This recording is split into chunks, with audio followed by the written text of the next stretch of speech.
तर normal motion जे आहे हे एक बांधून आपलं मोशन्स होणे, म्हणजे सगळा जो मळ आहे हा एक प्रॉपर खूप पातळ नसणे, खूप कडक नसते, एक प्रॉपर बांधून मोशन्स प्रॉपर क्लिअर होणे, याला आपण एक नॉर्मल मोशन म्हणतो. आयर्न सप्लिमेंट जे आहेत, one of the most common reasons आहे कॉन्स्टिपेशनचं.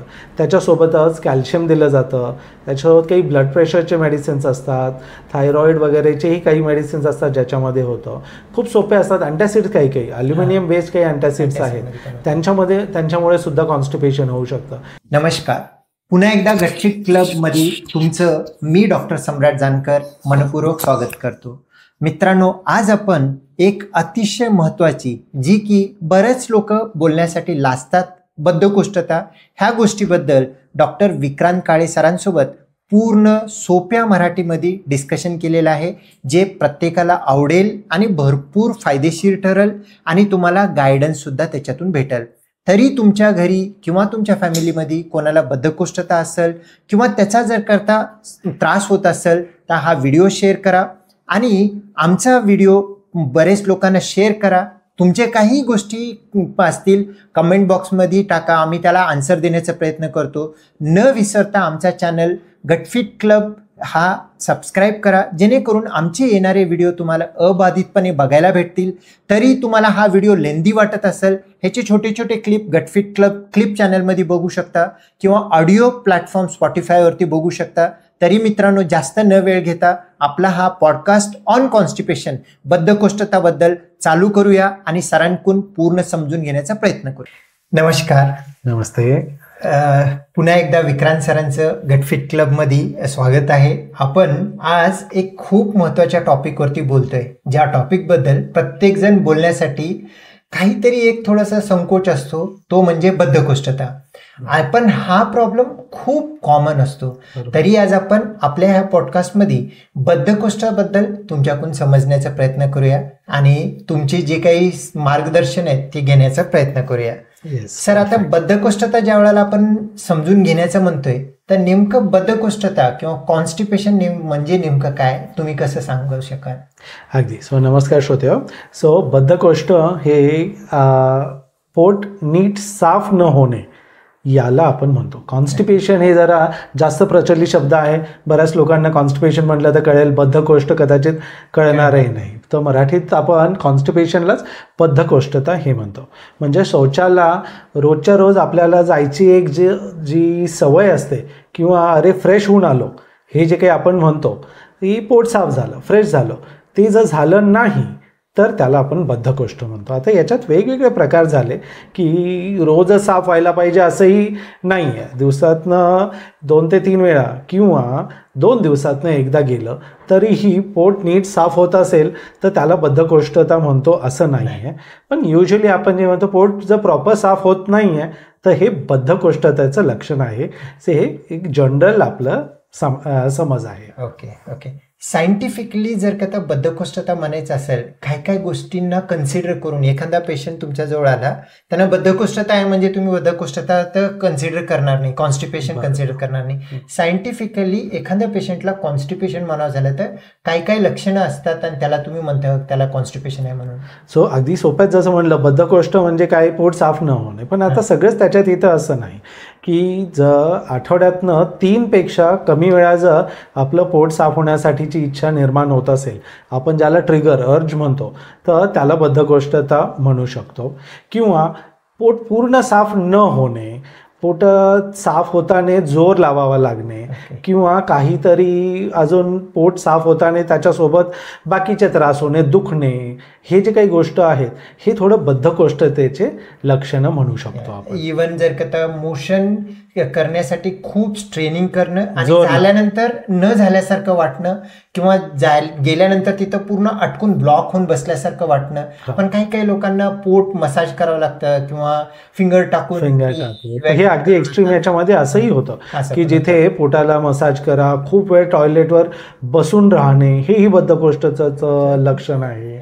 किंवा काही लोकांना अगदीच तिथे शॉवर जे आपण वापरतो क्लीनला त्याने किंवा बोट टाकून क्लिअर होत नाही, हेही एक्स्ट्रीम बद्धकोष्ठतेचे लक्षण. मॅन्युअल इव्हॅक्युएशन आपण ज्याला म्हणतो, हे एक्स्ट्रीम बद्धकोष्ठतेचे लक्षणं आहेत. आता ज्या वेळेला कॉन्स्टिपेशन म्हणजे काय हे समजून घेतलं किंवा कशाला कॉन्स्टिपेशन म्हणायचं नाही हे समजून घेतलं, त्याच्यासोबत एक खूप महत्त्वाची गोष्ट नॉर्मल डेफिकेशन किंवा नॉर्मल जो काही आपण एक्सक्रीट करतो, मोशन करतो, ते नेमकं कसं होतं, काय असतं त्याच्या मागे सायंटिफिक थॉट. सो हे अगदी बरोबर. नॉर्मल कळाल्याशिवाय अबनॉर्मल काय हे सांगणं खूप अवघड होऊन जातं. तर नॉर्मल मोशन जे आहे हे एक बांधून आपलं मोशन्स होणे, म्हणजे सगळा जो मळ आहे हा एक प्रॉपर खूप पातळ नसणे, खूप कडक नसते, एक प्रॉपर बांधून मोशन्स प्रॉपर क्लिअर होणे, याला आपण एक नॉर्मल मोशन म्हणतो. त्याच्यात मग नंबर ऑफ मोशन्स किती, की काही लोकांना दररोज सकाळ संध्याकाळ जायची सवय असते, ॲब्सोल्युटली नॉर्मल आहे. 2 ते 3 वेळा दिवसातनं जाणं ॲब्सोल्युटली नॉर्मल, किंवा 2 दिवसातनं एकदा जाणे आणि पोट प्रॉपर साफ होतं आहे हे सुद्धा नॉर्मल. की 2 दिवसातनं जातो आहे म्हणजे काहीतरी प्रॉब्लेम असा अजिबात नाही.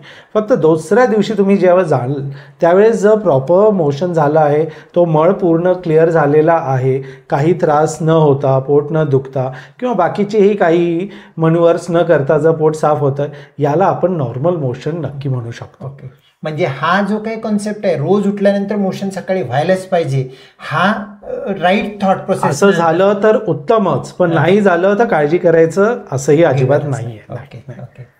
आता जर का ओव्हरऑल कॉन्स्टिपेशनच जर का घेतलं, हे खूप कॉमन आहे. किती कॉमन आहे आपल्या इंडियामध्ये कॉन्स्टिपेशनचा प्रॉब्लेम? सो याच्याबद्दल बोललं जात नाही. तुम्ही जसं म्हणाला की ही एक अशी कंडिशन आहे की याच्याबद्दल थोडं संकोचतात लोक, तसं आहे. त्यात इंडियन्स, आपण भारतीय लोक ह्याबद्दल बोलण्यासाठी खूप लाजतो. हो, लाजतो, ओपनली डिस्कस होत नाही. पोटाचे आजारच ओव्हरऑल आपण खूप काय असं ओपनली बाकीच्या लोकांशी डिस्कस करण्यासारखे नाही आहे. ते एक थोडं सोशल एक आपण जे म्हणतो की स्टिग्मा असल्यासारखं आहे ते. तर पोट जर साफ होत नाही आहे तर त्याला आपण कॉन्स्टिपेशन म्हणतो. तर त्याच्यात सोशल स्टिग्मा हा जो प्रकार येतो त्याच्यामुळे लोक ते इनफ डिस्कसही नाही करत, तसंही होतं. करेक्ट. ओके. आणि जर का बद्धकोष्ठता आहे आणि ती गोष्ट कोणी सांगण्यासाठी संकोच करतं, त्याच्यामुळे लॉंग टर्म त्यांच्यावरती काही परिणाम होतात का? त्याच्याहून काही वेगळे आजार उद्भवतात का? अगदी खरं की सिंपल बद्धकोष्ठमध्ये खूप काही पुढचे आजार व्हायला पाहिजे असं नाही. पण जर बद्धकोष्ठ शॉर्ट टर्म असतं, लॉंग टर्म असतं, आपण त्याच्याबद्दल अजून बोलूयात. पण शॉर्ट टर्ममध्ये युजली काही जास्त त्रास होत नाही. पण लॉंग टर्म असेल तर त्याच्यामध्ये आपले तिथले मोशन्सच्या मुवमेंट जे काही हेल्प करणारे मसल्स आहेत ते स्ट्रेच होऊन वीक होणे, किंवा तिथे काही जखमा होणे, ब्लिडिंग होणे, फिशर, पाईल्स म्हणजे काय तर मूळव्याध वगैरे होणे, त्याच्यामुळे इन्फेक्शन होऊन पुढचे त्रास, फिस्टुला वगैरे हे सगळे त्याच्याने चालू होतं. आणि ओव्हरऑलच पोट साफ झालं नाही की फ्रेश न वाटणे, बॉडीतली हीट वाढणे, त्याच्यामुळे अपचन वाटणे, ह्या सगळ्या गोष्टी चालू होतात एक एक करून. त्यामुळे बद्धकोष्ठ डिस्कस नाही केली तरी इग्नोर करण्यासारखे नक्कीच बिलकुल नाही. कॉन्स्टिपेशन असं जर का एखाद्याला असेल, त्याचे काही वेगवेगळे प्रकार असतात का कॉन्स्टिपेशनचे? सो अगदी बरोबर. तर आपण आधी एक शॉर्ट टर्म आणि लाँग टर्म कॉन्स्टिपेशन यालाच आपल्या मेडिकल टर्ममध्ये ॲक्यूट किंवा क्रॉनिक हे म्हटलं जातं. तर ॲक्यूट कॉन्स्टिपेशन म्हणजे युजली काही आठवडे अप टू 2 ते 3 महिन्यांपर्यंत पकडलं जातं, जर बाकीचे काही काळजीचे काही त्याच्यात लक्षणं नसतील तर. आणि क्रॉनिक जे आहे हे 3 महिन्यापेक्षा जास्त बद्धकोष्ठतेचा त्रास असेल तर 3 महिन्यांपेक्षा जास्त त्याला क्रॉनिक म्हटलं जातं. दुसरं एक टायपिंग जसं आपण केलं तर प्रायमरी, की जे पोटाच्या आजारामुळे काहीतरी बद्धकोष्ठता होणे, याला प्रायमरी म्हटलं जातं. पण जर बाकीच्या काहीतरी आजार आहेत आणि त्याच्यामुळे पोटावर फरक पडतो आहे, की थायरॉईड कुणाला आहे, थायरॉईडचं ग्रंथी नीट काम करत नाही आहे, थायरॉईड हॉर्मोन कमी आहे, त्याच्यामुळे स्लगिशनेस ओव्हरऑल बॉडीमध्ये येतं. तसंच आतड्यांमध्येही स्लगिशनेस येतो. काहींना न्यूरोलॉजिकल असतं, की कधी स्ट्रोक झाला किंवा पार्किन्सन्स आहे, ह्या गोष्टींमुळे सुद्धा बद्धकोष्ठता खूप कॉमनली होतं. बरेचसे आपल्याला आजार वाढत चाललेले विविध, तर त्याच्यात जे काही औषधं वापरले जातात त्याच्यामुळे सुद्धा बद्धकोष्ठता होतं. त्याला सेकंडरी कॉन्स्टिपेशन म्हटलं जातं. प्रायमरी कॉन्स्टिपेशन म्हणजे आपल्या आतड्यांच्या प्रॉब्लेम्समुळे होणारे कॉन्स्टिपेशन, ते प्रायमरी कॉन्स्टिपेशन. आणि हे बाकीचे आजार किंवा औषधांमुळे जे होतं त्याच्या इफेक्टमुळे होणाऱ्या कॉन्स्टिपेशनला आपण सेकंडरी कॉन्स्टिपेशन म्हणतो. तसं आहे. आता जर का आता सेकंडरी कॉन्स्टिपेशन म्हणत असेल तर नेमकं कॉमन काय कारण आहे ज्यामुळे आपल्याला कॉन्स्टिपेशन व्हायला हवं? होतं तसं, बरोबर. तर त्याच्यामध्ये सेकंडरीमध्ये काही आपले मेडिकल आजार, जसं आपण एक थायरॉइडला टच बेस केलं की हायपोथायरॉइडिझममध्ये नक्कीच होतं. स्ट्रोक असेल तर त्याच्यामध्ये होतं. डायबिटीसमध्ये सुद्धा हळूहळू नर्व्सला प्रॉब्लेम होऊन एक स्लगिशनेस येतो, स्लो ट्रान्झिट कॉन्स्टिपेशन त्याच्यामुळे होतं. बाकीच्याही काही आजारांमुळे जर आपलं मुवमेंट स्लो डाऊन झालेली असेल, स्ट्रोक त्याच्यात एक झालं, पण बाकी पण पार्किन्सन्स, त्याच्यामुळे सुद्धा बद्धकोष्ठता होतेच. तुम्ही गोळ्या औषधमुळे वगैरे कॉन्स्टिपेशन म्हटले, कोणते कॉमन गोळ्या औषध असतात ज्याच्यामुळे कॉन्स्टिपेशन आपण एक्सपेक्ट करतो पेशंटमध्ये? हो, बरोबर. तर त्याच्यामध्ये आता आपण आयर्न कमी असेल तर आयर्न दिलं जातं. Iron one of the iron supplement जे आहेत, one of the most common reasons आहे कॉन्स्टिपेशनचं. त्याच्यासोबतच कॅल्शियम दिलं जातं. त्याच्यासोबत काही ब्लड प्रेशरचे मेडिसिन्स असतात, थायरॉईड वगैरेचेही काही मेडिसिन्स असतात ज्याच्यामध्ये होतं. खूप सोपे असतात. अँटॅसिड्स काही अल्युमिनियम बेस्ड काही अँटॅसिड्स आहेत, त्यांच्यामुळे सुद्धा कॉन्स्टिपेशन होऊ शकतं. त्यामुळे कॉन्स्टिपेशनच्या बद्धकोष्ठाचं एखादा पेशंट आला तर ही सगळं औषधांची लिस्ट डॉक्टर्सकडे आणणं हे खूप फायदेशीर ठरतं. कारण बऱ्याच वेळा हे मेडिसिन थोडेसे बदलून कॉन्स्टिपेशन अगदी सॉर्ट आउट होऊन जातं, रिलीफ मिळून जातं त्याने. आणि काही वेळेला बद्धकोष्ठता आपण बघतो की त्याच्यामध्ये पोटामध्ये पेन म्हणून येतो आणि तो पेशंट बद्धकोष्ठता पण म्हणतोय, पेन म्हणून पण म्हणतोय. अशा कंडिशनमध्ये बद्धकोष्ठता असतं का दुसरं काय आजार पण तुम्ही अपेक्षित ठेवता त्याच्यामध्ये? सो जर पेन असेल तर ते पेनचं स्वरूप काय आहे की इरिटेबल बाउल सिंड्रोम म्हणून आपण एक प्रकार म्हणतो. त्याच्यामध्ये जे मायनर क्रॅम्प्स होतात, जे पोट साफ झाल्यानंतर कमी होतात, हे IBS एक कॉन्स्टिपेशन डॉमिनंट हा एक प्रकार असतो. खूप पेन असेल की आता मोशन्स पास करताना खूप पेन होतं आहे तर त्याच्यामध्ये लोकल तिथे काही आजार, फिशर समजा, किंवा हेमोरॉइड्स काही थ्रॉम्बोज झालेलं असतील, किंवा बाकीही काही सिरियस आजार तिथे असू शकतात. तर पेनचं नेमकं स्वरूप काय आहे त्याच्यावरून आपल्याला ते डिसाईड करता येतं. तसं आहे. IBS टाईप ऑफ कॉन्स्टिपेशनमध्ये सुद्धा पोटाचं पेन होऊन येतं, त्याला कसं डिफरन्शिएट करता? सो आता फंक्शनल कॉन्स्टिपेशन आणि एक IBS रिलेटेड कॉन्स्टिपेशन हे दोन्हीही आतड्यांचे थोडंसं मुवमेंट डिसऑर्डर आपण जे म्हणतो त्याच्या रिलेटेड आजार आहेत. फंक्शनल कॉन्स्टिपेशनमध्ये फक्त बद्धकोष्ठ होतं की त्याच्यामध्ये पोट साफ व्हायला वगैरे त्रास होतो. IBSमध्ये युजली पोट फुगणे किंवा पोटात क्रॅम्प्स येणे किंवा असं टाईट वाटणे, ह्या ज्या काही गोष्टी आहेत हे IBS टाईप ऑफ कॉन्स्टिपेशनमध्ये जास्त बघितलं जातं. तसं आहे. आता कॉन्स्टिपेशन हे बरंच कॉमन असतो प्रेग्नन्सीमध्ये, पण प्रेग्नन्सीमध्ये कॉन्स्टिपेशन का बरं होतं आणि कसं टाळायला पाहिजे? सो प्रेग्नन्सीमध्ये बेसिकली प्रेशर इफेक्टमुळे कॉन्स्टिपेशन होऊ शकतं. तसंच भूक लागणे वगैरे कमी होतं, फायबर्स कमी खाल्ले तर होतं. हॉर्मोनल चेंजेस बऱ्यापैकी असतात त्याच्यामुळे आतड्यांची मूवमेंट जी आहे ही आपली थोडीशी स्लो डाऊन होऊन कॉन्स्टिपेशन होतं. जसं प्रेग्नन्सी वाढत चालते मग ते प्रेशर इफेक्टमुळे तिथे जागा कमी पडते, त्यामुळेही कॉन्स्टिपेशन होतं. आतड्यांचे अँगल्स बदलले जातात, त्यामुळे पोट साफ व्हायला जे काही अँगल्स आहेत ते प्रॉपरली मिळत नाही, त्यामुळे कॉन्स्टिपेशन होतं. हे प्रेग्नन्सीमध्ये खूप कॉमन आहे कॉन्स्टिपेशन बघणं. त्याच्यामुळे आपण most of the times pregnant पेशंट्सला हाय फायबर डाएट, इनफ पाणी घेणे, रेग्युलर मूवमेंट ठेवणे हे खूप महत्त्वाच्या गोष्टी सांगतो की ते अवॉइड व्हायला पाहिजे. ओके. आणि एक खूप महत्त्वाची गोष्ट आपण कॉन्स्टिपेशनच्या कारणामध्ये विसरून गेलो की लाईफस्टाईल डिसऑर्डरमुळे पण कॉन्स्टिपेशन खूप कॉमन म्हणतो.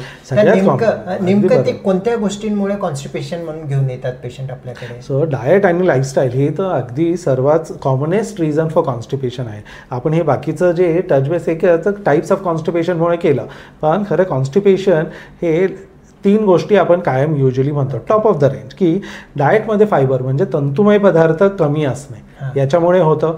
पाणी कमी जर जात असेल, एक प्रत्येकाला 8 ते 10 ग्लास किंवा ॲटलिस्ट 3 ते 4 लिटर पाण्याची गरज पडते, तर पाणी कमी असेल तर होतं.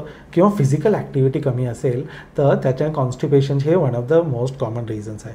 फिजिकल ॲक्टिव्हिटीमध्ये नुसतं चालणंही नाही, पोटाचे पाठीचे मसल्सचे एक्सरसाइजेस, जे कोर मसल्स आपण म्हणतो, जे आपल्याला डायजेशनला मदत करतात, ते जर वीक असतील तर कॉन्स्टिपेशन मोमेंटम भेटणार नाही, त्यामुळे कॉन्स्टिपेशन स्लगिशनेस होऊन कॉन्स्टिपेशन स्लगिशनेस होतं.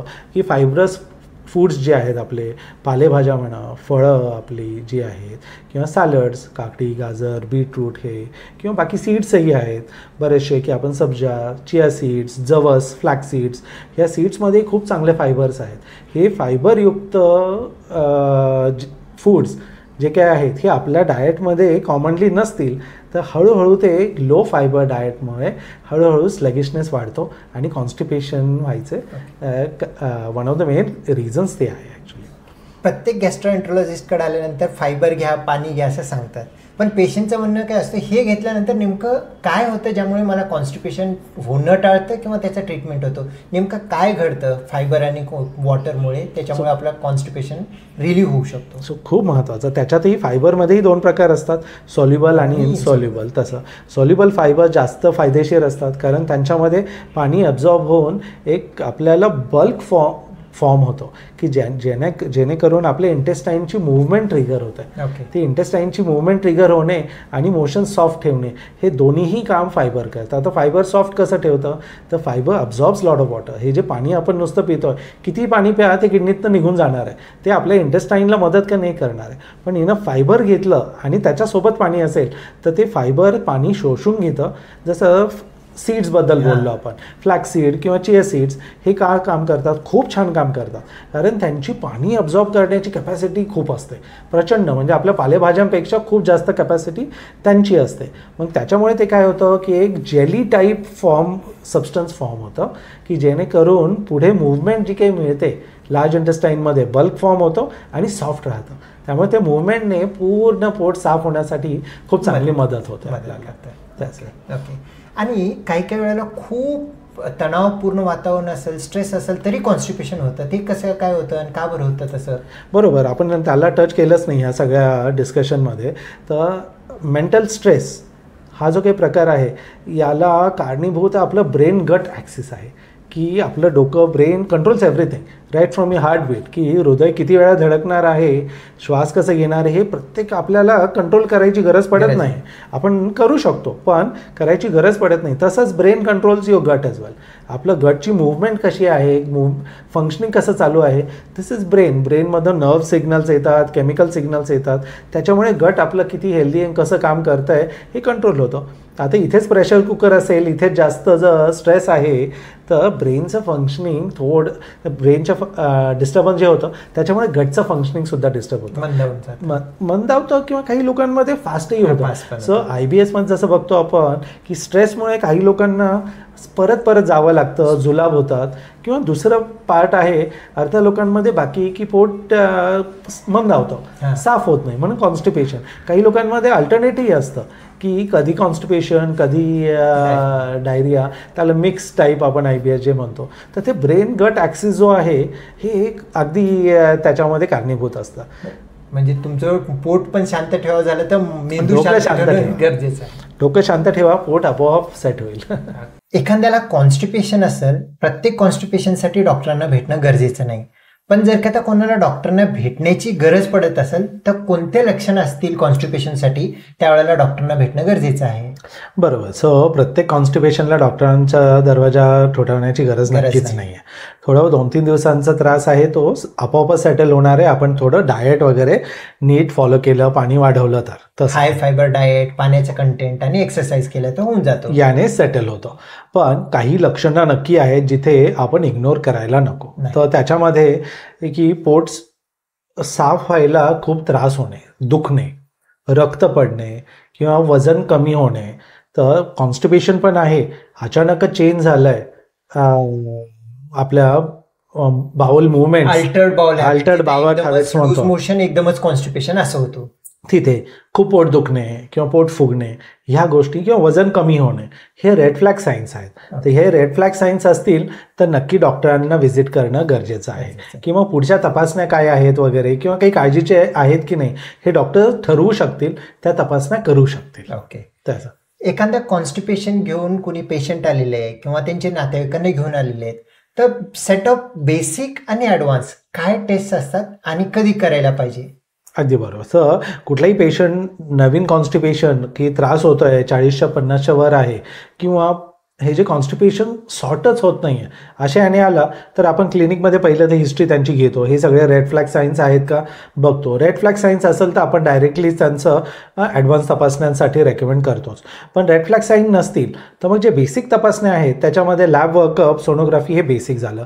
स्टूल टेस्टही आपण करून घेतो ती आहे. तर लॅब वर्कअपमध्ये ब्लड टेस्ट जे आहेत त्याच्यामध्ये थायरॉइड, शुगर असेल का किंवा बाकी अजून कॅल्शियम झालं, बाकीच्या ज्या काही गोष्टी आहेत बेसिक ते आपण चेकअप करून घेतो. त्याच्यात हिमोग्लोबिन चेक करणं एक महत्त्वाचं आहे की हिमोग्लोबिन रक्त कमी होणे हे एक रेड फ्लॅग साईन आहे, कारण तिथून रक्त जात असावं आणि ते आपल्याला समजणं गरजेचं आहे. बऱ्याच वेळा डोळ्यांनी दिसतही नाही, ते ऑकल्ड ब्लड आपण त्याला म्हणतो, तर त्याने हळूहळू ब्लिडिंग होत हिमोग्लोबिन कमी होऊ शकतं. ओके. आणि ब्लड टेस्ट तुम्ही स्टूल टेस्ट सांगितलं, स्टूल टेस्ट का बरं करावं आणि त्याच्यामध्ये नेमकं काय बघलं जातं? सो कॉन्स्टिपेशनमध्ये ऑकल ब्लड एक महत्त्वाचं हे येतं, ते त्याच्यासाठी स्टूल टेस्ट केली जाते. आता ॲडव्हान्स टेस्टिंग म्हटलं, ॲडव्हान्स टेस्टिंग नेमकं कोणते कोणते असतात आणि कधी केलं जातं आणि ते केलं तर त्याच्यामध्ये काय बघितलं जातं? सो बरोबर. सो मोठ्या आतड्यांचा प्रॉब्लेम हे बद्धकोष्ठ देतो तसं आहे. सो बेसिक आपण जसं म्हणाल ब्लड टेस्ट वगैरे एकदा स्टूल टेस्ट झालं तर त्याच्यात जर काही काळजीचं दिसलं किंवा जर पेशंट सेटलच नाही होतं तर ॲडव्हान्स तपासण्यांची गरज पडते. त्याच्यात सगळ्यात महत्त्वाचं आहे कोलोनॉस्कोपी किंवा ते कोलोनॉस्कोपी म्हणजे मोठ्या आतड्याची दुर्बिणीने तपासणे, हे म्हणजे कोलोनॉस्कोपी. त्याच्यात मोठ्या आतड्यांमध्ये कुठे काही सूज आहे का, कुठे काही ब्लॉकेज आहे का, पॉलिप्स आहेत का, कॅन्सर आहे का, या सगळ्या गोष्टी बघितल्या जातात. सुरुवातीलाच खाली पाईल्स वगैरे आहे का, तिथे बाकी अजून काही इजा झाली आहे का सारख्या कॉन्स्टिपेशनमुळे, हे कोलोनॉस्कोपीमध्ये खूप छानपैकी डिटेक्ट होतं. हाय डेफिनेशन असल्यामुळे छोट्या छोट्या गोष्टी पण आपल्याला खूप चांगल्या पद्धतीने डायग्नोज होऊ शकतात आणि डायग्नोज झालं तर तिथल्या तिथं त्याचा एखादा तुकडा घेऊन आपल्याला टेस्टिंग सुद्धा करता येऊ शकतं. अगदी कोलोनॉस्कोपीमध्ये आपण एक सेपरेट व्हिडिओमध्ये बोललेलो आहोत. एंडोस्कोपीच्या फायद्यांमध्ये अगदी अर्ली स्टेजच्या गोष्टी सुद्धा कोलोनॉस्कोपीमध्ये पिकअप होतात. तर बद्धकोष्ठमध्ये बेसिकली खाली काही ब्लॉकेज आहे का हे रूल आउट करणं गरजेचं असतं. तसंच बद्धकोष्ठ होतंही आपल्या स्नायूंच्या थोडंसं समन्वय बिघडल्यामुळे, म्हणजे कोऑर्डिनेशन बिघडलं तर बद्धकोष्ठ होण्याचं रिस्क असते. त्याच्यामध्ये एनल मॅनोमेट्री ही खूप एक इफेक्टिव्ह टेस्ट आहे. हे नवीन आहे, खूप ठिकाणी अवेलेबल नाही आहे, पण हे खूप युजफुल आहे की आपल्या आतड्यांचं समन्वय नीट होतोय की नाही. पोट साफ होण्यासाठी जे वरच्या आतड्यांमध्ये कॉन्ट्रॅक्शन आणि खाली गुदद्वाराच्या इथे रिलॅक्सेशन हे खूप महत्त्वाचं कोऑर्डिनेशन आहे. हे जर मिसिंग असेल तर कॉन्स्टिपेशन कितीही औषधं घेऊन सारखं होतच राहतं. त्याच्यासाठी एनल मॅनोमेट्री ही खूप उपयुक्त अशी तपासणी आहे. तसंच आहे की कधी कधी मसल्सचं कोऑर्डिनेशन तर एक झालं, पण मसल्सचं स्ट्रेचिंग नीट होत नसेल, कुठे जास्त प्रेशर पडत असेल, कुठे मसल्स वीकनेस झालं, हे एक MRI डेफिकोग्राफी ही एक ॲडव्हान्स तपासणी आहे जी खूप चांगल्या प्रकारे केलं तर खूप चांगली माहिती मिळते त्याच्यातनं. तर ही एक तपासणी आहे. तर कोलोनॉस्कोपी, एनल मॅनोमेट्री, MRI डेफिकोग्राफी आणि कधी कधी कोलॉन ट्रान्झिट स्टडी म्हणून अजून एक टेस्ट आहे. ह्या ॲडव्हान्स तपासण्या कॉन्स्टिपेशनचं नक्की स्वरूप करण्यासाठी आणि त्याच्यानुसार ट्रीटमेंट देण्यासाठी खूप युजफुल अशा ठरतात. आपल्याला एकदा proper idea type of constipation आलं, नुसतं फायबर पाणी देऊन सॉल्व करा हे करा म्हणण्यापेक्षा त्याला एक्झॅक्टली रूट कॉज समजून घेऊन एक सोप्या पद्धतीने पण ट्रीटमेंट करता येऊ शकतो. बरोबर. त्याचं रूट कॉज आणि अगदी डायग्नोसिस करेक्ट झालं की ट्रीटमेंट खूप इफेक्टिव्हली दिली जाऊ शकते. नेमका त्या एनल मॅनोमेट्रीमध्ये काय केलं जातं सर? सो एनल मॅनोमेट्रीमध्ये एक छोटीशी ट्यूब इन्सर्ट करून एक बलून इन्फ्लेट केला जातो. तर ते बलूनला आपण जसं मोशन करतो तशाच प्रकारे बाहेर एक्सपेल किंवा बाहेर ढकलण्याचा प्रयत्न केला पाहिजे. याच्यात काय होतं, ते बलून आणि त्या जे कॅथेटर आहे त्याच्यावर खूप सारे प्रेशर सेन्सर्स असतात. त्या प्रेशर सेन्सर्समुळे कुठले मसल्स कसे कॉन्ट्रॅक्ट होत आहेत आणि त्यांचं कोऑर्डिनेशन किती चांगलं आहे हे खूप ॲक्युरेटली आपल्याला कळतं. जर का आता खालचं पेल्विक फ्लोर म्हणजे आउटलेट उघडत नाहीये, वरतून प्रेशर देत असेल तर जो की पेशंटला होतो की खालचं आउटलेट उघडत नाही म्हणून खूप वेळ टॉयलेटमध्ये बसावं लागतं, खूप प्रेशर द्यावं लागतं आणि नाही ते वेगवेगळ्या गोळ्या औषध घ्यावं लागतं ज्याच्यामध्ये फक्त मोशन पातळ होऊन बाहेर पडतं. ही जर का डायग्नोसिस झाली तर त्याला आपण डिसेनर्जिक डेफिकेशन म्हणतो. जर डिसेनर्जिक डेफिकेशन डायग्नोसिस जर झालं त्याला विदाऊट मेडिकेशन किंवा सर्जरी न करता फक्त काही स्नायूची बिघाडला आपल्याला बायोफीडबॅक थेरपी करून नॉर्मलाइज किंवा नियर नॉर्मल आणू शकतो. अगदी बरोबर. सो बायोफीडबॅक एक्सरसाइजेसने बरेचसे पेशंट्सला काही लॅक्सेटिव्ह म्हणजे मोशन होण्यासाठी साठीची औषधं घेण्याची गरजही पडत नाही इतकं आहे. कारण त्यांचे ते एकदा स्नायू नीट काम करायला लागले की मोशन्स होणं अगदी सुरळीत होऊन जातं. सो म्हणून हे ॲडव्हान्स तपासण्या सुद्धा तेवढ्याच एक सिलेक्टेड पेशंट्समध्ये खूप गरजेच्या ठरतात. तसं नेमकं जर का आता कॉन्स्टिपेशन आहे कळालं आणि मेजर काही प्रॉब्लेम नाही, तर मग तुमच्याजवळ पेशंटला ट्रीटमेंट करण्यासाठी असलेले ऑप्शन काय असतात आणि कशा पद्धतीने तुम्ही ट्रीटमेंटला प्रोसीड करता? सो कॉन्स्टिपेशनच्या ट्रीटमेंटमध्ये सगळ्यात पहिलं डिस्कशन लाईफस्टाईल आणि डाएट चेंजेसवर आहे. कुठल्याही पेशंटला मेडिसिन्स डायरेक्टली घेणं रेकमेंड करतच नाही आपण. आणि रिझन बी मेडिसिनची गरज पडतच नाही. जे काही कॉन्स्टिपेशनचे मेन कारणं आहेत हे आपल्या डाएट लाईफस्टाईल रिलेटेडच आहेत. तर त्याच्यात बदल करायचे म्हणजे काय करायचं, तर मग डाएटमध्ये आपण जसं म्हणालो फायबर्स, हाय फायबर डाएट महत्त्वाचं आहे. तर त्याच्यातही सॉल्युबल इनसॉल्युबल फायबर्स आहेतच. तर फळं दररोज 2 फळं हवीत, एकदा ब्रेकफास्टला एकदा इव्हनिंगला स्नॅक म्हणून रेकमेंड युजली आपण करतो. प्रत्येक जेवणासोबत काही ना काही सॅलड हवं. तर युज्युअल किती सॅलड हवं, तर आपल्या जे काही जेवण आहे त्याच्यामध्ये चपाती भात जे काही आपलं स्टेपल असेल याच्यापेक्षा जास्त भाज्या आणि सॅलड ताटात हवं. एवढं खाल्लं गेलं तर इनफ फायबर्स तुम्ही खाताय. त्याच्यासोबत पाणी प्यायचं, थोडं पाणी प्यायचं जेवताने, त्याच्यानंतर बऱ्यापैकी पाणी पिलं गेलं पाहिजे. दिवसभरात 3 लिटर ॲटलीस्ट. जर उन्हात चाललं वगैरे होणार असेल किंवा जॉब असा असेल की आउटडोर जास्त आहे तर 4 लिटरपर्यंत पाणी गरजेचं आहे. खूप फायबर घेणंही बरोबर नाही आहे अचानक. हळूहळू फायबरचं सवय वाढवली पाहिजे. अचानक घेतलं तर ब्लोटिंग होतं, मग अजून त्रास वाढतो. हे खूप कॉमनली सांगतात. कॉन्स्टिपेशन होतं सडनली फायबर इंटेक वाढवलं की मग ब्लोटिंग झालं म्हणून आणखीन त्याच्याबद्दल एक प्रॉब्लेम होतो. बंद, मग फायबर घेणं परत बंद. आणि फायबरचं इंटेक खरंच कमी आहे. हो फळं खातो म्हणाला की हो खातो आणि ते काहीतरी 2-3 दिवसात एखादं फळ असं होतं. तर आधी त्याच्यातही एक प्रकार आहे की फळांचं ज्यूस वगैरे घेणं. हे रिसर्च प्रूव्हन आहे. फळांचा ज्यूस घेण्याच्या ऐवजी जर फळं आपण चावून खाल्ली, सॅलड्स आपण चावून खाल्लं तर याचा इफेक्ट खूप चांगला येतो. कारण त्याच्यात ते पाचक तत्व सगळे शोषले जातात, तुमकी त्याच्यात मिश्रण होतं, त्याचं डायजेशन व्हायला सोपं पडतं. आणि त्याच्यामध्ये चोथा जो असतो फळांचा तो तुम्हाला बल्क फॉर्म करण्यासाठी किंवा खूप उपयोगी करण्यासाठी मदत करतो, खूप उपयोगी ठरतो. त्याच्यामुळे फायबर्स वाढवणं हे पहिलं काम झालं. दुसरं आहे पाणी पिणं. ते जसं म्हणालो तर इनफ पाणी फ्रिक्वेंटली, जसं जेवल्यानंतर अर्धा-पाऊण तासाने 1 तासाने भरपूर पाणी पिलं तर आपण जसं म्हणालो आधी की फायबरचं मेन काम आहे पाणी शोषून घेणं. तर पाणी शोषून घेतलं तर ती फायबर्स ॲक्टिवेट व्हायलाही थोडासा वेळ द्यावा लागतो. तर आपण चावलंच आहे, पोटामध्ये तो सगळा चोथा अगदी असं ब्रेकडाऊन करत असतं. मग त्याच्यानंतर पाणी पिलं की ते फायबर्समध्ये पाणी चांगलं अब्झॉर्ब होतं. ते पण एक महत्त्वाचं आहे. आणि थर्ड आहे एक्सरसाइज. तर फिजिकल ॲक्टिव्हिटी एक खूप महत्त्वाचं आहे. जितकं आपण सेडेंटरी लाईफस्टाईल होत चाललेलं आहे, कॉन्स्टिपेशनचे सगळे प्रमाण वाढत चाललेलं आहे. त्याच्यामुळे at least 30 to 40 minutes exercise at least 5 days a week हे महत्त्वाचं आहे. त्याच्यात एक्सरसाइजमध्ये कार्डिओ आणि आपलं थोडं फ्लेक्झिबिलिटी स्ट्रेंथ ट्रेनिंग याचं combination along with core muscle exercises हे कॉन्स्टिपेशनसाठी महत्त्वाचं आहे. तर हे रुटीन जे काही आपलं डाएट लाईफस्टाईल चेंजेस आहेत हे पहिलं केलं गेलं पाहिजे. त्याच्यानंतर औषधांबद्दल बोलूयात. आणि आणखीन एक महत्त्वाचं आहे टॉयलेट हायजीन जो म्हणतो, त्या गोष्टी पण खूप महत्त्वाच्या आहेत. त्याच्याबद्दल काही सांगू शकाल का? You have hit the hammer on the head. नेलच्या अगदी बरोबर बोललात तुम्ही की टॉयलेट ट्रेनिंग जे काही होतं आहे ते अगदी ह्या डिजिटल एजमध्ये कम्प्लीट बिघडलं आहे. तर हे टॉयलेट हायजीन हा जो शब्द आहे ते खूप महत्त्वाचा आहे. आणि ह्या हायजीनचा क्लिनलीनेसची काही हे नाही आहे.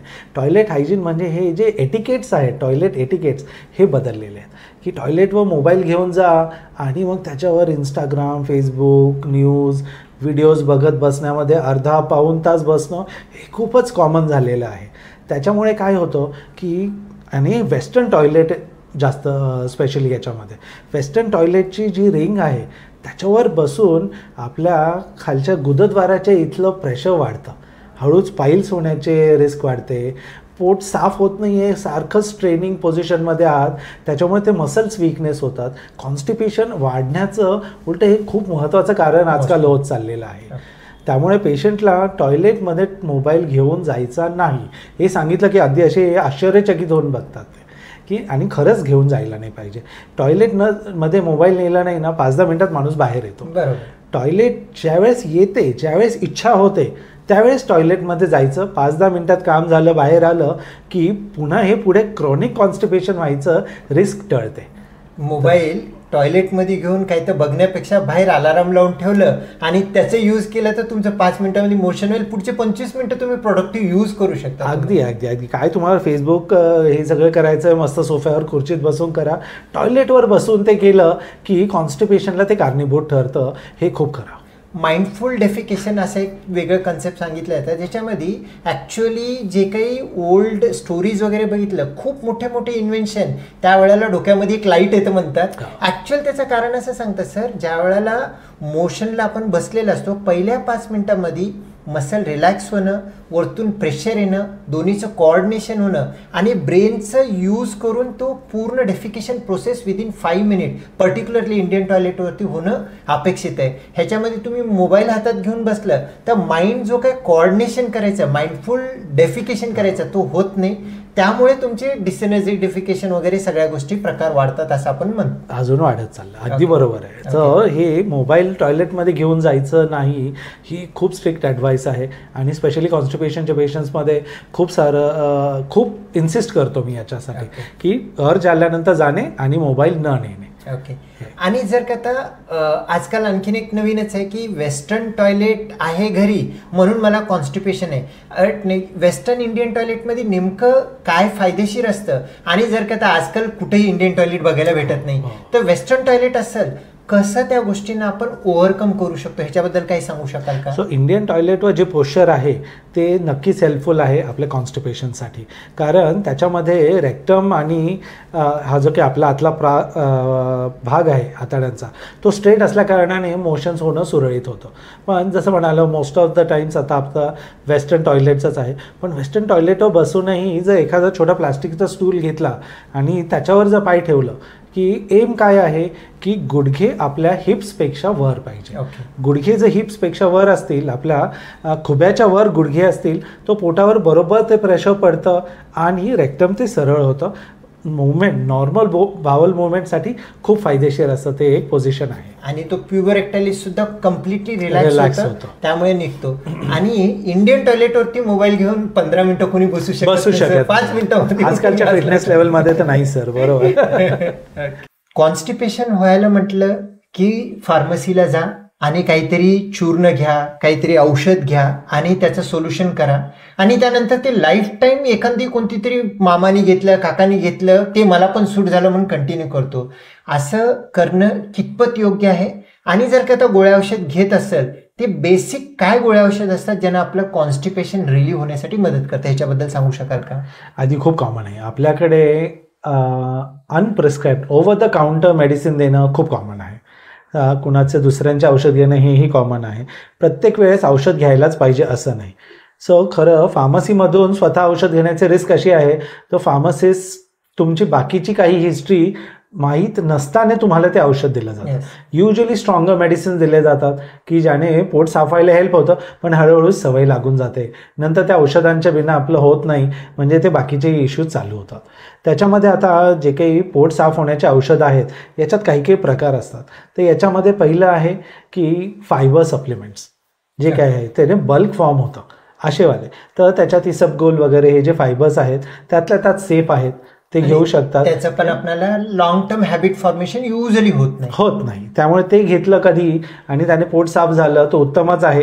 त्याचीही सवय लावूच नाही, कारण मी कायमच उदाहरण देतो की पालक खाल्लं आणि फायबर सप्लिमेंट घेतलं, याच्यात फरक काय? दोन्हीमध्ये फायबर आहे, पण पालकमध्ये आयर्न पण आहे, अँटीऑक्सिडंट्स पण आहे. आपल्याला जितकं नॅचरल आपण ह्या नॅचरल गोष्टींमधनं फायबर्स घेणार, तितके बाकीचेही फायदे आहेत. म्हणूनच ते इसबगोल आणि बाकी फायबर सप्लिमेंटवर डिपेंड व्हायचंच नाही. पण जर घ्यायची गरज पडली तर ते सेफ आहेत. त्याच्यात बाकी स्टूल सॉफ्टनर्स काही लॅक्सेटिव्ह असतात, किंवा काही अजून बाकी ऑस्मॉटिक की ज्याच्यामध्ये पाणी शोषून घेऊन आपल्या मोशन्सला थोडंसं हेल्प केलं जाणारं औषधं आहेत, हेही वापरता येऊ शकतात. बाकी याच्यापेक्षा बाकी स्ट्रॉंगर औषधं ओव्हर द काउंटर मी अजिबात रेकमेंड करत नाही. आणि ओव्हर द काउंटर औषधं महिने वर्ष जे घेतली जातात, हे तर अजिबात बरोबर नाही आहे. कारण त्याच्यामध्ये काही सिरियस आजार जे खूप इझिली बाकीच्या पद्धतीने आपण ट्रीट करू शकतो, ते मिस आउट होऊन जातात आणि त्रास वाढत जातो. आणि बऱ्याच काही लोकांना एक कॉमन फॅड असतो की कोणतंही हे चूर्ण ते चूर्ण ज्याचं की खरोखरच प्रॉपर बनलेलं आहे का मेडिकेशन माहिती नाही, पण काहीतरी इरिटेट होतं, काहीतरी होतं, मोशन होतं म्हणून घेत राहतात. हे कितपत योग्य आहे? त्याचे काही शरीरावरती धोके असतात का? हेही बरोबर नाही. आता युजली हे चूर्ण जे आहेत हे आयुर्वेदिक शॉप्स वगैरेमध्ये अगदी विदाऊट साईड इफेक्ट्स जे काही सांगितलं जातं असे असतात. पण ह्या चूर्णाला सुद्धा हळूहळू डिपेंडन्स येऊन जास्त घेतलं जातं, बिना चूर्णाचं प्रॉपर मोशन होतच नाही. हे सगळे प्रकार आपण पेशंट्समध्ये बघतो. बऱ्याचशा ह्या चूर्णचे जे काही कंपन्या वगैरे आहेत यांचं मॉनिटरिंग खूप पुअर आहे आपल्या इंडियामध्ये. तर त्याच्यामध्ये काही हेवी मेटल्स वगैरे असतील, बाकीचे ॲडिटिव्ज असतील, त्याने जर काही त्रास झाला, लिव्हर किडनीवरती लिव्हर किडनीचे डॅमेज जे होतात हेही आपण बघतो आपल्या प्रॅक्टिसमध्ये. त्याच्यामुळं चूर्णसुद्धा सेफ नाही आहे. कधीतरी घेतलं, फायदा झाला आणि कायमच घेतलं हे बरोबर नाही आहे. अगदी त्याची सवय लावू नये, हे खरं, खूप खरं. काही काही कॉन्स्टिपेशनचे पेशंट सांगतात की मी सकाळी एक स्मोकिंगचं सिगरेट घेतलं तरच मला अर्ज येतं, किंवा मला सकाळचं एक तंबाखू तोंडात ठेवल्याशिवाय ठेवलं तरच येतं. हे खरं नेमकं कितपत खरं आहे, आणि हे जर असेल तर ह्याच्यातून बाहेर येण्यासाठी काय करायला हवं? सो हा सवयीचा भाग आहे. तर आता युजली पेशंटला गरम पाणी पिलं तरी पोट साफ व्हायचा ट्रिगर येतो.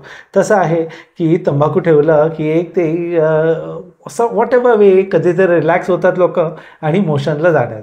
पण तंबाखूच्या बाकीच्या साईड इफेक्टचं काय? खूप जास्त आहे. तर त्याने तोंडाचा कॅन्सर करून घेणार, स्मोकिंग करून छातीचा कॅन्सर करून घेणार, पोटाचे बाकीचे आजार तंबाखूमुळे खूप होतात. ह्या सगळ्यांचं रिस्क बेनिफिट बघणं पण गरजेचं आहे. त्यामुळे हे तंबाखू वगैरे हे ठेवून मोशनला जायची सवय पहिलं थांबवायची. गरम पाणी घ्या, सेम सवय लागेल, काही प्रॉब्लेम नाही. पाण्याचं बाकीचेही फायदे आहेत, किडनी स्वच्छ राहील, हार्ट चांगलं हेल्दी राहील, हे सगळे फायदे घ्या. तंबाखूमुळे अजून डॅमेज करून घेऊ नका. डेफिनेटली. आणि जर का आता काही वेळेस आपल्याला बरं होत नाहीये, मॅनोमेट्रीवरती जर का आता डिसएनर्जिक डेफिकेशन असेल, तर आजकाल बायोफीडबॅक म्हणून एक ट्रीटमेंट आहे ज्याच्यामुळे बरेच फायदा होतो म्हणतात. ह्याच्याबद्दल थोडंफार सांगू शकता का? काय केलं जातं, काय असतं आणि कसं पेशंटला बेनिफिट होतं याचं? बरोबर. सो बायोफीडबॅक ही सर्वांसाठी गरज पडेल असं थेरपी नाहीच. खूप युजफुल आहे. कुणामध्ये डिसएनर्जिक डेफिकेशन हे जे काही प्रकार आहे हा एक बऱ्यापैकी कॉमन आता तोही होत चालला आहे. पण याचं डायग्नोसिस प्रॉपरली होणं गरजेचं आहे की ज्याच्यामध्ये आपलं मोशनचे जे मुवमेंटचे मसल्स आहेत त्यांचं कोऑर्डिनेशन डिस्टर्ब जे झालेलं असतं यांना सुरळीत करण्यासाठी बायोफीडबॅक हे एक व्हिज्युअल फीडबॅकमधून आपल्याला रिट्रेन केलं जातं मसल्सला, की जे वीकनेस आहे आणि कोऑर्डिनेशन त्यांचं मिसिंग आहे, तर ते वीकनेससाठी कुठे बरोबर जोर लावला पाहिजे आणि कोऑर्डिनेशनसाठी काय मूव्हमेंट केली पाहिजे हे लिटरली टॉयलेट ट्रेनिंग पुन्हा केल्यासारखं शिकवण्यात येतं. आणि त्याचे फायदे खूप छान आपण बघितलेले. Results are very good, they are really good in selected number of patient. सर्वांसाठी नाही आहे, पण डिसएनर्जिक डेफिकेशनमध्ये हायली रेकमेंडेड अशी ही थेरपी आहे.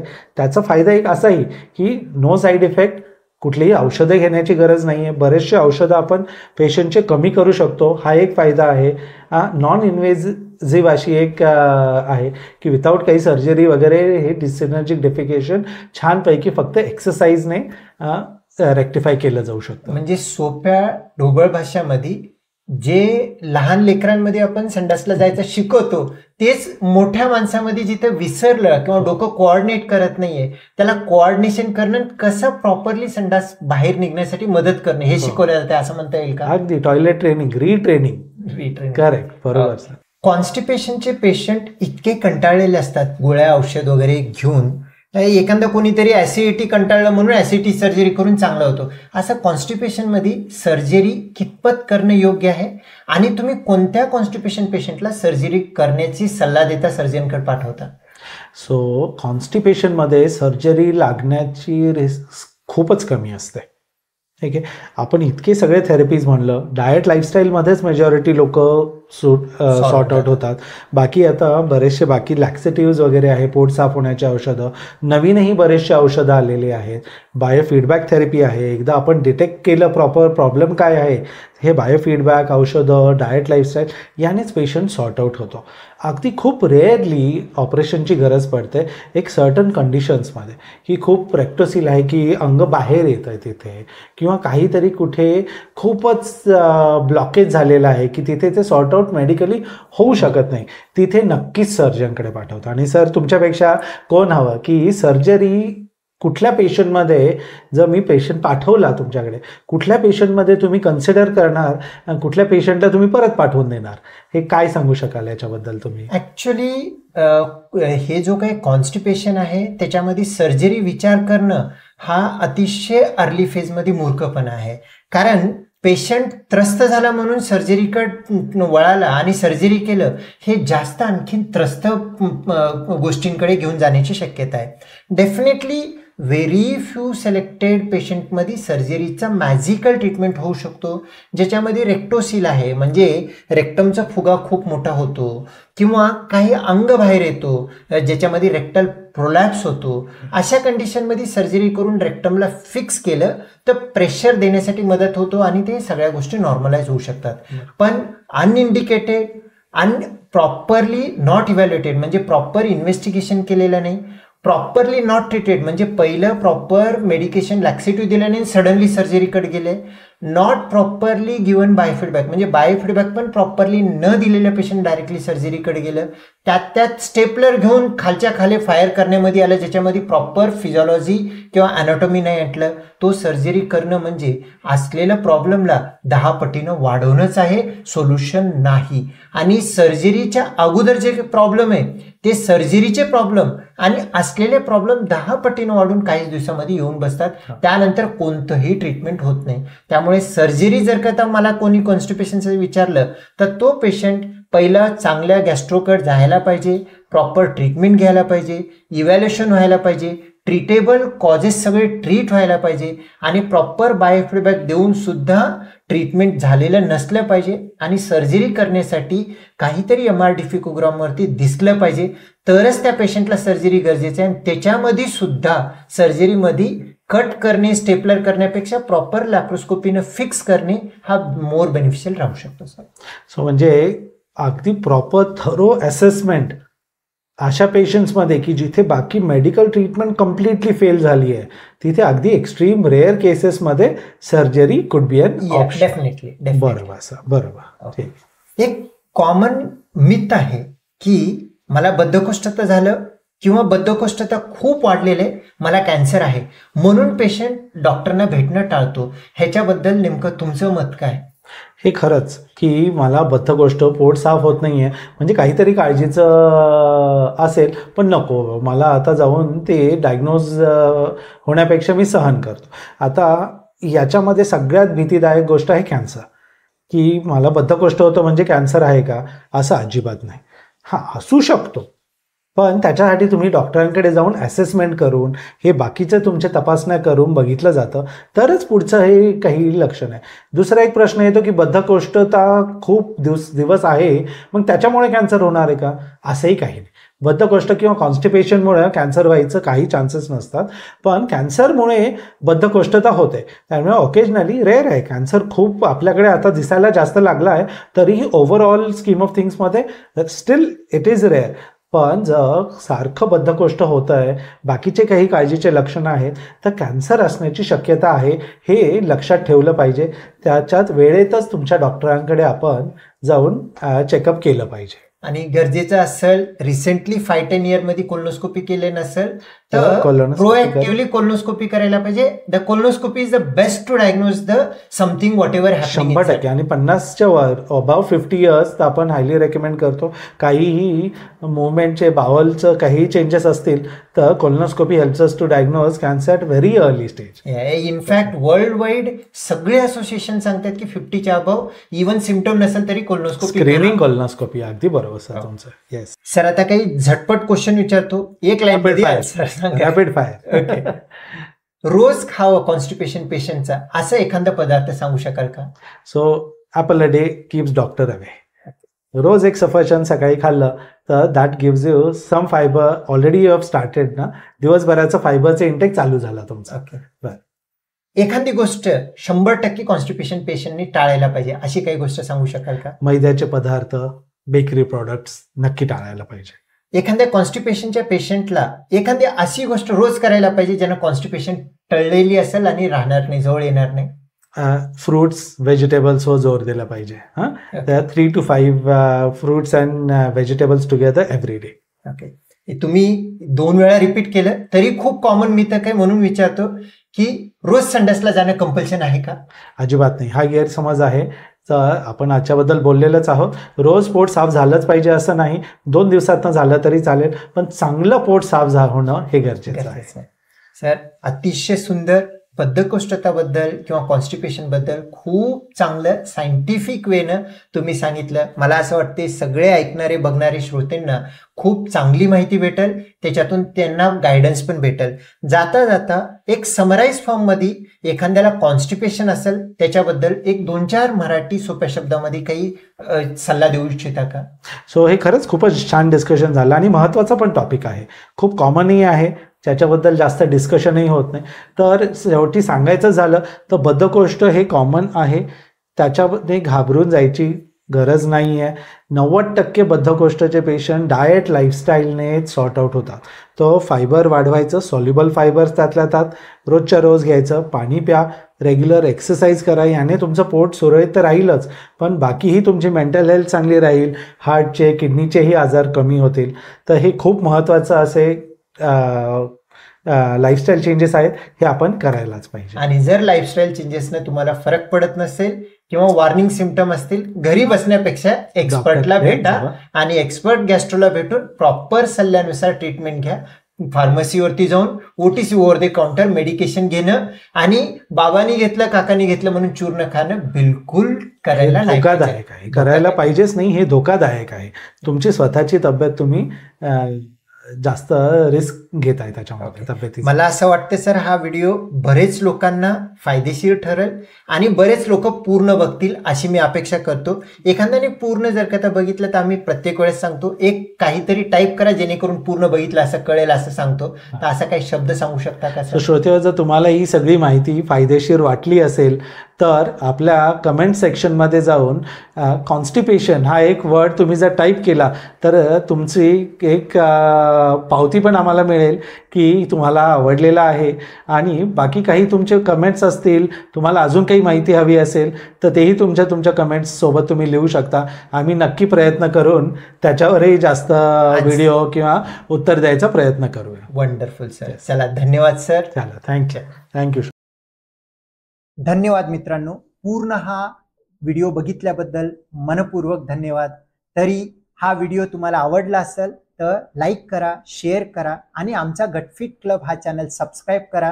आणि हा व्हिडिओ जर का तुम्ही बघितलेला आहे, खूप लेंदी वाटलेला आहे, काही स्पेसिफिक पोर्शन तुम्हाला बघायचं असेल तर गटफिट क्लब क्लिप्स हे छोट्या क्लिप्समध्ये भरपूर माहिती असते. तो चॅनल सबस्क्राईब करा, तुम्हाला छोट्या गोष्टीमध्ये माहिती भेटेल. आणि जर फक्त ऑडिओमध्ये ऐकायचं असेल तर स्पॉटिफायवरती गटफिट क्लब चॅनल हा फॉलो करा, तिथं तुम्हाला ऐकायला भेटेल. आणि जाता जाता आणखीन एकदा विनंती करतो की आमचा चॅनल सबस्क्राईब करा. धन्यवाद.